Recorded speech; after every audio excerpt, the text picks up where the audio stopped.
Masih dalam Kompas Aceh. Saudara, pasca Lebaran Idul Fitri dan arus balik mudik Lebaran, masyarakat Aceh diminta tetap waspada terhadap lonjakan kasus COVID-19. Pasalnya, pergerakan selama perayaan Lebaran dapat menimbulkan lonjakan kasus COVID-19.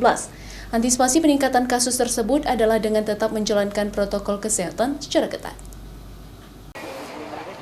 Ikatan Dokter Indonesia Aceh memprediksi potensi lonjakan kasus COVID-19 di Aceh pasca Lebaran dan saat arus balik Lebaran.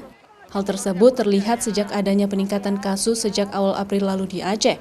Bahkan dari beberapa kali pemeriksaan, diketahui hampir 30% yang diperiksa positif COVID-19. Kondisi tersebut kemudian diprediksi akan bertambah karena masyarakat Aceh menjalankan beberapa tradisi dalam bulan Ramadan seperti megang, kenduri puasa, bahkan aktivitas buka puasa bersama.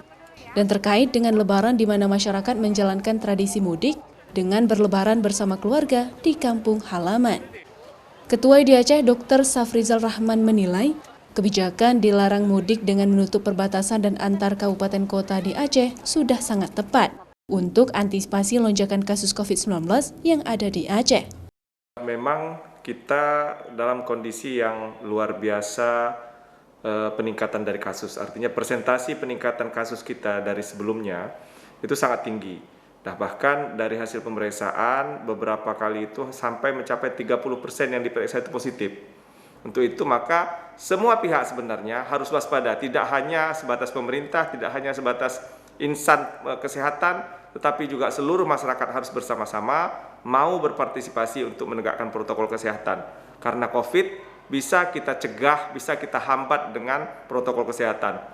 Untuk mengantisipasi lonjakan kasus COVID-19 pasca Lebaran Idul Fitri dan arus balik di Aceh, Ikatan Dokter Indonesia Aceh meminta masyarakat untuk tetap menjalankan aturan protokol kesehatan secara ketat dan juga jangan abai terhadap prosedur pencegahan COVID-19 tersebut.